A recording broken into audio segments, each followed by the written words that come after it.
welcome back to the TMCJ podcast. We are on segment 2, our media segment.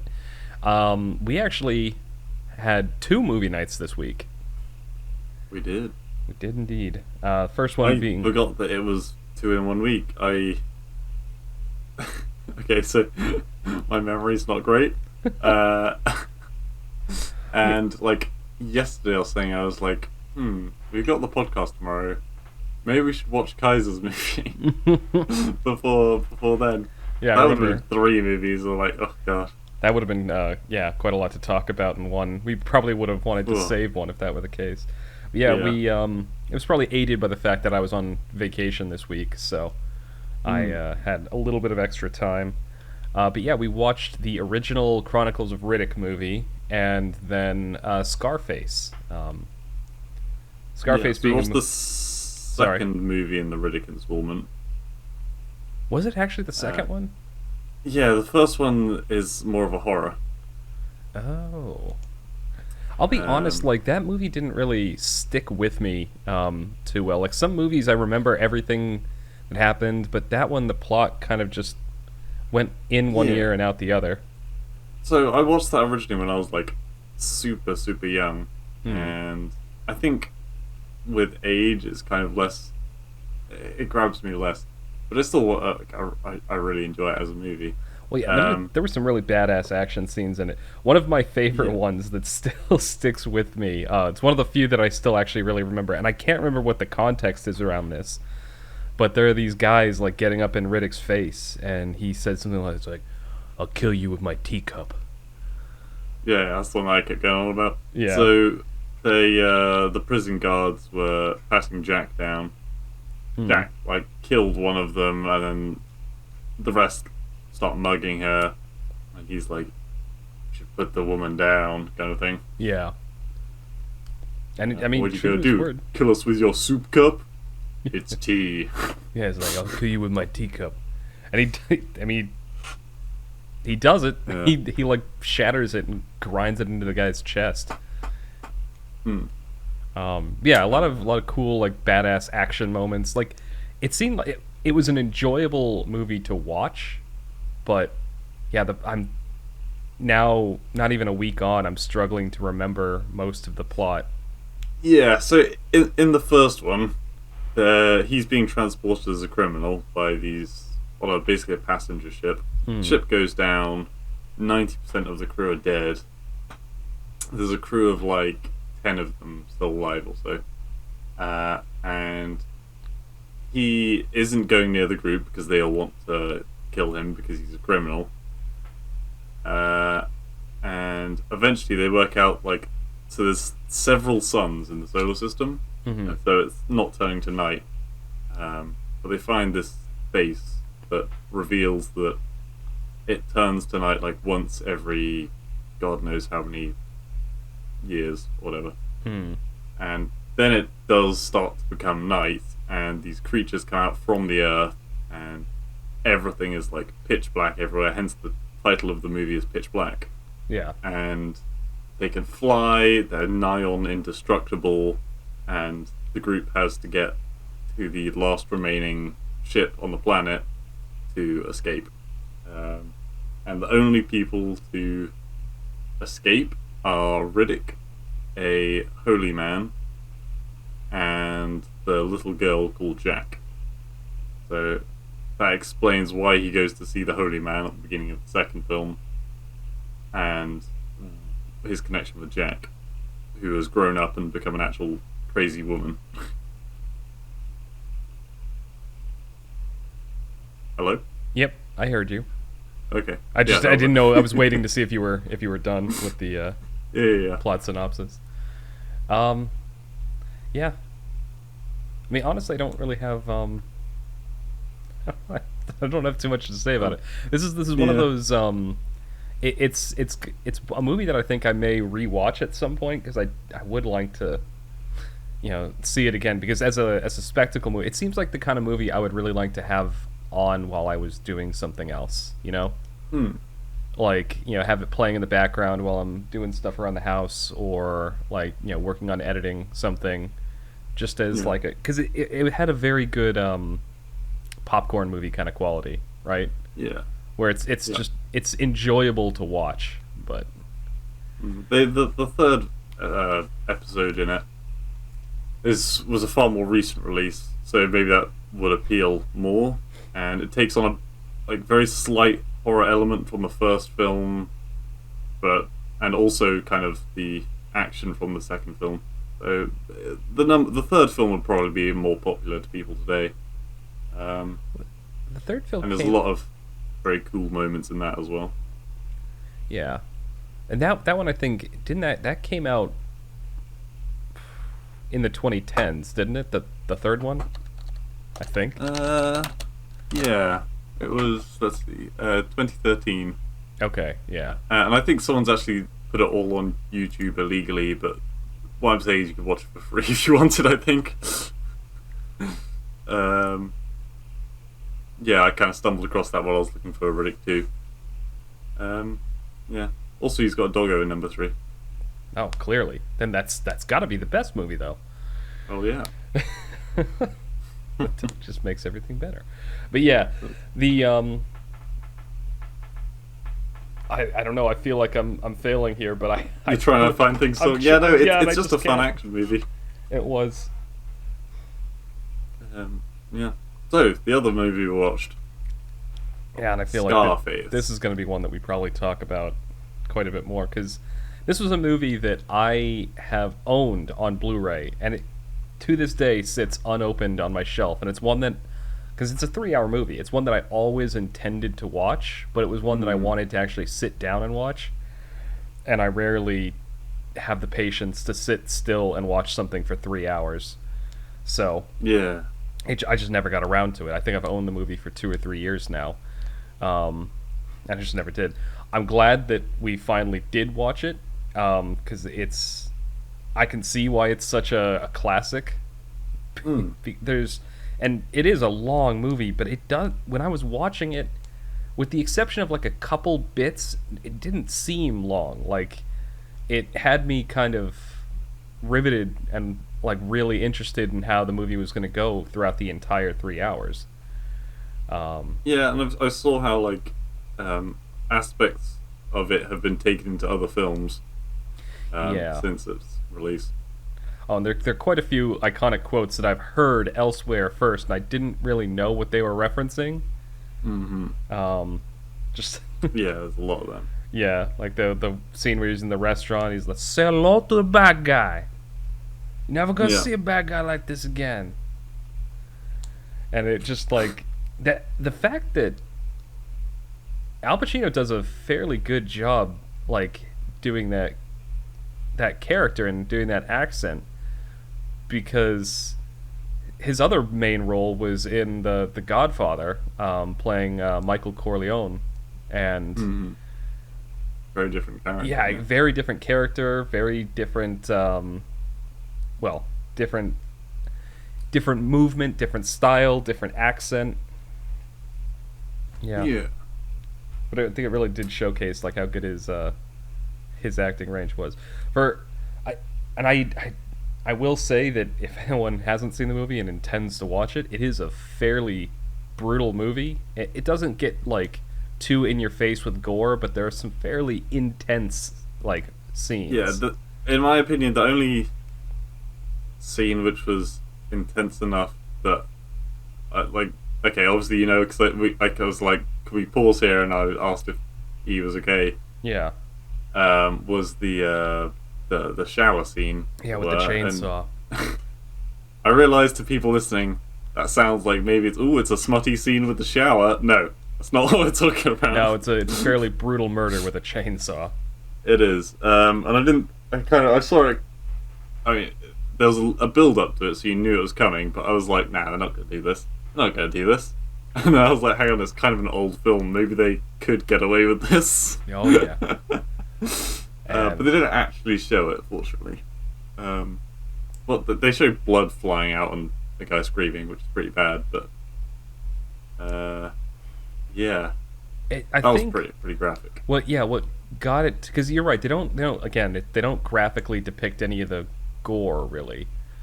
but just the close-up shots on like the guy's face when the blood is like spraying up, it's like they do.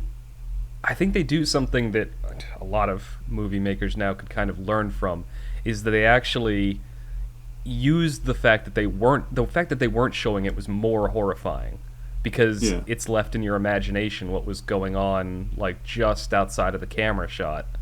And you're right, you just hear the screaming, you see the blood popping up, and it's and while that was happening, and the guys were down by the car, you also get that feeling, and I absolutely hate it, in movies where you're like, this is dumb. Why are they doing that? Why are they flirting with girls right now when there is clearly like someone screaming in the building? The TV was turned up and all that. And it was just the frustration of knowing and wanting to shout at the screen. Well, I think that's something you get a lot in. I find myself getting a lot in horror movies. Is like the characters are doing something dumb. Why are you opening that door? It's like, what the fuck are you doing? There is a the phrase I like that the Yahtzee, the guy from Zero Punctuation, his phrase for it is an idiot plot, and this isn't one of those things, but in a horror movie in particular, it's a plot that literally the key events can only happen because all of the main characters are idiots. It's fantastical. So, but thinking back to this movie, this was a scene. I was talking to my father the other day after we had seen it, and he really liked the movie, and he wanted to tell me about stuff. He's like, "Oh, if you haven't seen it, then." And the scene that he mentioned that he always thought was like kind of the most brutal, at least from a psychological standpoint, was that scene where he's going after his old boss, the guy who tries to have him killed at the club.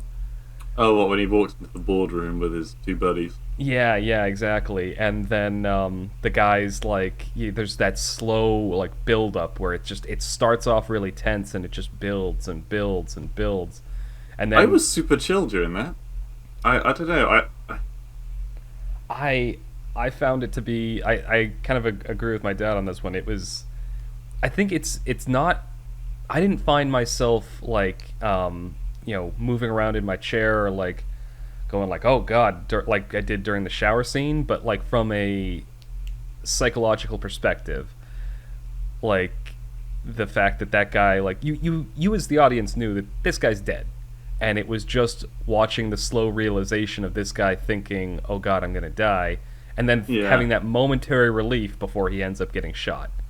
The moment it zoomed in on the clock, showing 3 p.m., and I was like, okay, I know I understand what the whole build-up to this was now. Why he said, call them at 3 p.m. and say this. Makes it really another level of kind of intrigue into it, because it's like, okay, he knows what the person is saying on the phone and he's gauging the reaction to see whether he actually did betray him or not. Did you not work that out? No. Oh my god, Kaiser. I didn't catch that. You know what? But that click, I was wondering what the zoom in on the clock was all about. Yeah, because he was told to tell him, sorry boss, he got away. And if the guy was like, wait, what are you talking about? Then it wouldn't have been him that ordered it. And that's why Scarface then started saying, why'd you have to betray me? Okay. That whole thing makes a whole lot more sense now. I was wondering, the clock thing didn't click for me. No? Didn't tick for you, huh? Yeah, no, it didn't. TikTok. But no, I was kind of just waiting for the guy to die for most of that, because it was a little bit drawn out. Not in a boring way. I wasn't bored while it was happening. I was slightly on edge. Yeah. But not in a I feel bad for the guy. It was more just like, all right. First of all, is he going to get mowed down by the submachine gun? That's my first thought. Then it was, oh, is he going to just leave him alive to flee the country, or like Yeah. Meet some other tragic end, and then it was like, oh, okay, this guy's just gonna shoot him in the head. I did Cool. I did like that that line though. He's like, all right, fine, I won't shoot you.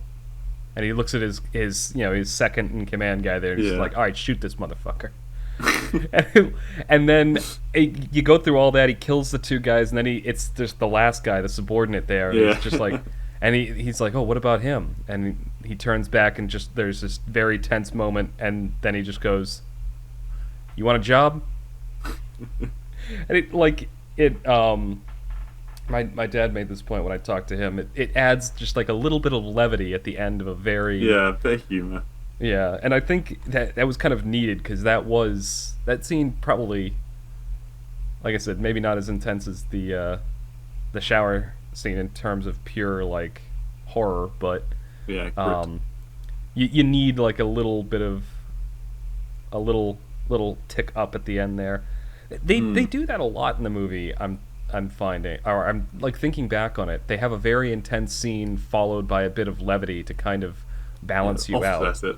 Yeah. So like when he's down in Panama talking with the drug lord down there, right? Right. And the other guy, the other guy gets like kicked out of a helicopter and hung. Yeah.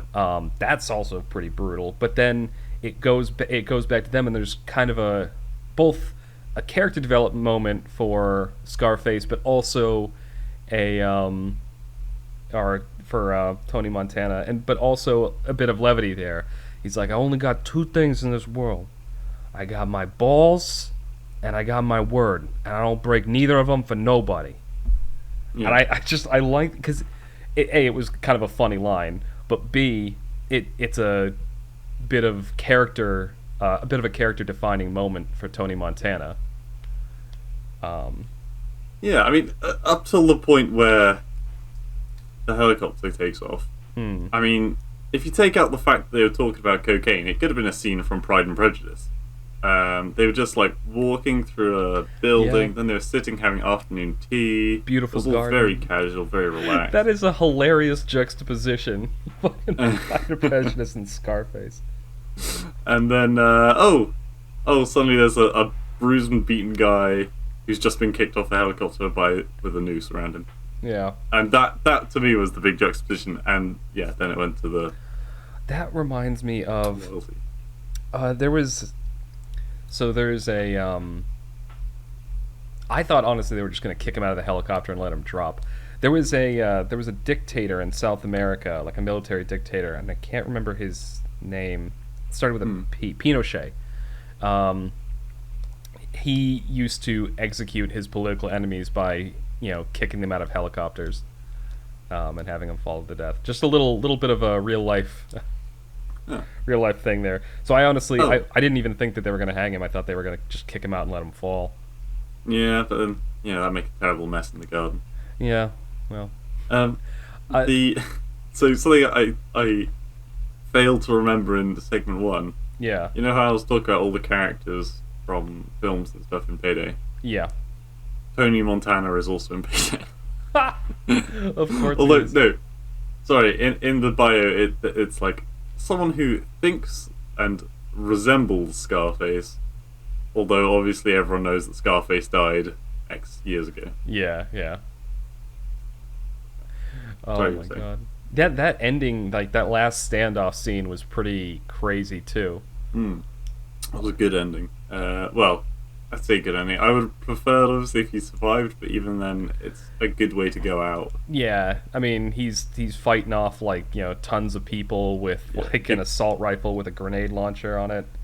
Yeah, he's coked up as fuck. He's in his castle. And that's the thing. He keeps he's so coked. He gets shot 5 or 6 times, and he's so coked up he doesn't even notice. Yeah, that takes a double barrel. Oh yeah, never learned about. Or maybe it's something that I just missed while watching the movie. Who's the lone gunman? Because it feels like he has some kind of main character aura about him.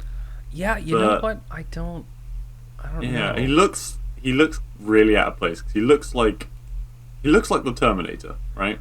In the original Terminator films, got the sunglasses and the leather jacket. I think he was just supposed to be like an expert hitman, right? But I don't remember if they ever defined who he was. If somebody else is listening to this and they've heard about, probably knows a lot more. Yeah, exactly. Knows who that character was. If he's supposed to be someone more significant, let us know. But I assume he was also an employee of the Sozas. Yes, because also those are all Soza's men. Yeah.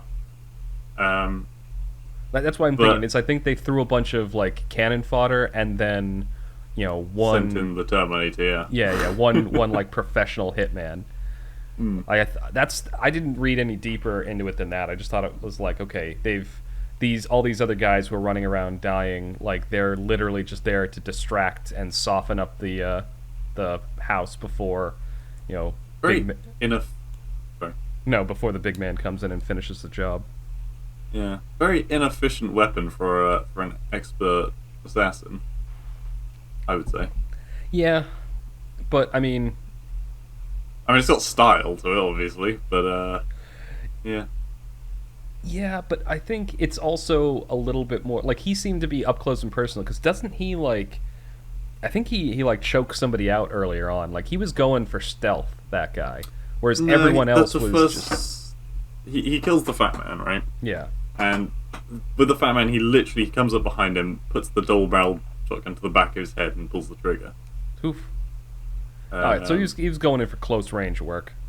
Yeah, it wasn't super silent, but his approach was silent. And yeah, it was someone else who, the regular people when it started out were using garrots and. Yeah, and I think that probably the shotgun may have just been his way to like guarantee a kill. I agree that there's probably more subtle ways that he could have done it.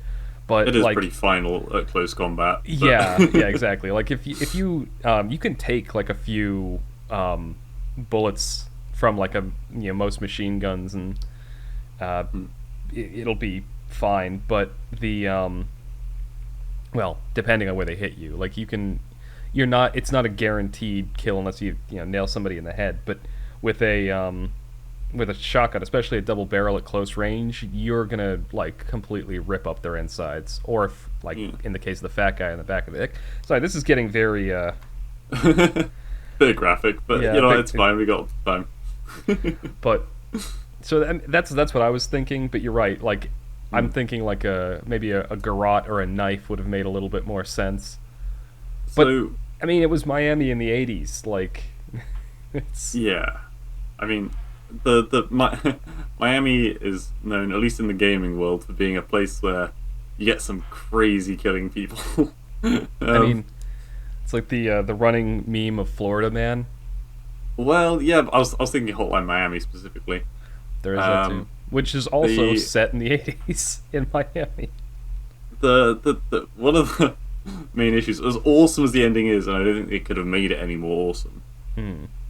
But the efficiency of the way that they took out God, I forgot his name now. Tony Montana, yeah. They could have done it a lot better, right? For a start, the compound is surrounded by trees and the ocean. So they could have straight up gone in from the ocean. Then they wouldn't even have to go through all the guards to start with. Second of all, his balcony looks out upon like a forest. Someone could have just shot him from outside of the compound. That's a good point. If somebody had like a long range rifle, but I think part of it was not. They didn't want it to be just like a hit, right? I think it was supposed to be sending a message. So they didn't just kill him; they killed all of his guards. Right? Yeah. The guy down in Panama was trying to prove a point. It's like, you cross me, I can send a whole fucking army after you. But I think the reason that Sousa turned on Tony Montana was because Tony killed an assassin he was meant to be working with, because the assassin was going to kill a target but also had the target's wife and children around. Yeah, they were supposed to assassinate some politician that was causing trouble for Sousa, and so they had planned to have it just be him and a driver in the car, and then they were going to detonate the car with him in it right in front of the UN. But for some reason, his wife and kids got in the car even though they weren't supposed to be there. the assassin's like, no, we got to do this now. It's now or never. This has to happen. And Tony Montana is, getting really upset, just like, oh, we're not, no kids, no women, and he ends up just shooting him in the head. Also, because I don't really understand. He was all coked up too. I don't really understand why they didn't blow him up before the kids and wife got in the car. Really, it was because it was supposed to happen in front of the UN. To send a message. Yeah, exactly. So, granted, yeah, maybe if they didn't want to send a message and they're like, okay, abort, you've got to blow up now before the kids and wife get in there. But I don't think they had enough time, because by the time they realized the wife and kids were getting in, because he had circled around to get in front of the hotel again, they were already right next to the car. So they would have killed him if they'd blown up the car then, too.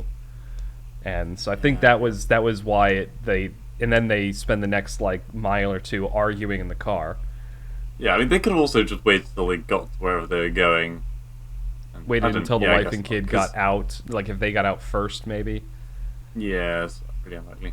There was some options, but I don't think it was a very intense scene. The assassin guy is just like, no, we got to do this, and Tony Montana is like, fuck you, I ain't killing no women and kids. And that was quite a nice antipathy, because previously he's just been like a murdering, rampaging maniac, pretty much.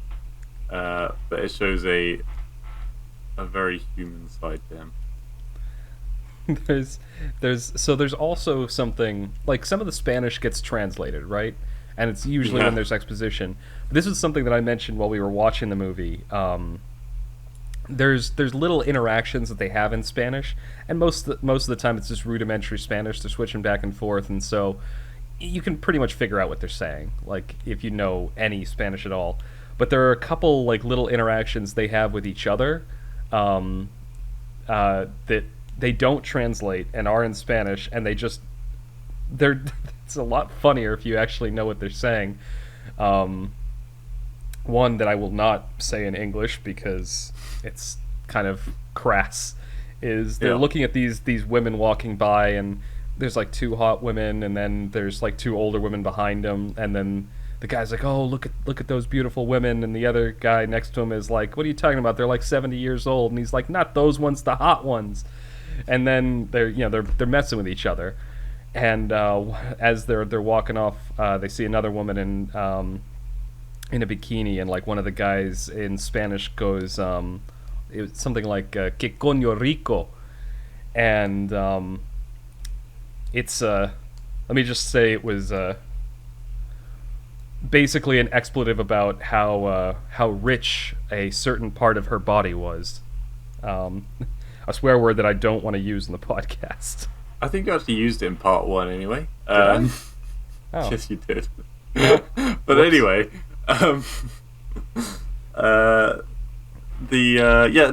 regarding the relationships in that film, the moment you see and I can't remember what the guy's name is, the boss. What's his name?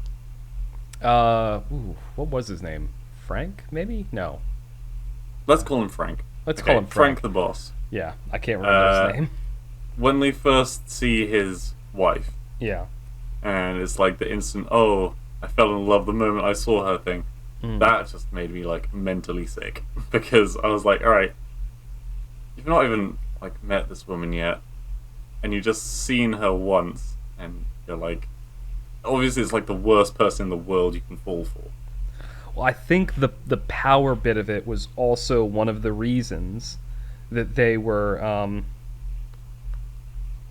I think that's also one of the reasons that they were what am I trying to say? Drawn to each other. Yeah, that he was drawn to her was because it was such a dangerous person to get involved with, because out of bounds. She was she was the wife of the guy who had all the power, and so I think Tony Montana, he's clearly a very ambitious person, and I think that's why he was thinking he really wanted to go for her in particular. I think he fell in love not just with her, but with the prestige. With the concept of breaking the boundaries. Exactly. The prestige and power that it would represent for him going for that woman.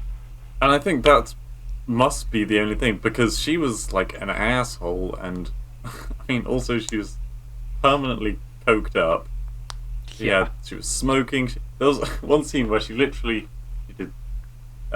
2 puffs of cocaine. She then took a cigarette out of her mouth, and then she had some whiskey, all in a space of about 5 seconds. I'm like, wow, this is just all of the things that will fuck your body up in once. Like, you can't be mentally sane, surely, if you're doing all 3 of them at once. That's got to make you trip real hard. So no, I her character, I really didn't. I could not understand anything around her character, because it just seems like a disaster zone waiting to happen. Yeah. Oh man. All right. Well, I think that's really all there is to talk about that movie. Anything else you wanted to talk about with Scarface? I'm trying to think back through the movie if there was any other scenes that I just I really liked. The friendo dying. That part made me like really sad. Yeah, it was. It could have been such a nice thing, but I don't know why I'm trying not to avoid saying spoilers, because obviously it's like, how old was this movie? 1983. Pretty old. 83, bam. Yeah. Yeah, it was. It could have been really. If that had gone differently, I think the whole film would have ended on such a positive note, because he wouldn't have gone home then and there. Yeah. So the whole fight at the end wouldn't have happened. Yeah. She would be really happy. It'd be a nice family thing. He would be literally welcomed into the family, and it could have been such a good ending. Yeah, and it just, but I mean, that's it's still a good ending, but I feel like that's how these gang, like the 80s gang movies kind of end. Like, yeah, they always end that way. They're because I mean, in real life, that's the way that a lot of the real life gangsters and mobsters that they're based on, that's how their lives end. They overstretched their reach and paid the price for it. Yeah, like I don't know. Have you seen The Irishman? I have. Yeah, I've seen The Irishman. That's another really good film, and kind of, it feels like all the events of the movie, no matter how long it is, lead up to a single decision at the end, which decides whether they live a happy life and do one way, or they don't learn a kind of lesson, and they end up just driving themselves into the grave, basically. That's how most mob films go for me, anyway. Yeah. But how? Sorry, I see the time's winding on. We, what did you have planned for next week? Oh, for movies. So next week, just a little preview. There's an animated movie that I found that I liked a lot. And I've Anime? Sorry. Sort of. It's so you know the band Daft Punk. Yes. They released an album, and I don't know which came first or if they were released together, but they essentially, this entire movie, there's no dialogue, there's no actual, there's implied talking, but it's all silent, and the entire movie is just the length of the album, and it's all it's a great movie, but it's all it takes place over the course of this entire Daft Punk album, and they managed to tell a story just through visuals and music. And it's honestly, the story's a bit generic, but I think they fall back on those tropes so that they could actually kind of accomplish what they were looking for from an artistic standpoint. I really like the movie. It's actually a really good album too. So they did something I mean, I won't I'm sure we'll talk about this a lot next time. But Fallout Boy, I think, did something similar. They've got like a whole like. Yeah, the that album is actually like a story that goes. It's not a very well connected story. It's got Elton John in it at the end as well. Yeah, there's another band that did something like that. They didn't have. I think they had comic books that went along with it. Yeah. Hold on. I've seen the Fall Out Boy one. It just seemed very disjointed at the time. So hopefully this is going to be more of a actual narrative. From, Coheed and Cambria. What'd you say? Coheed and Cambria. That's the band I was trying to think of. They released an album that I either had a comic book that went along with it, but the whole album told a story. Gotcha. So there's it's been done before, but this one is particularly good. But yeah, hopefully we'll find some time to watch that this week, and then we will be able to talk about it next week. But yeah, let's wrap up segment 2 there. Yep. Thank you everyone for listening, and this has been the end of segment 2 of the TMCJ podcast, and you will hear us again momentarily for segment 3.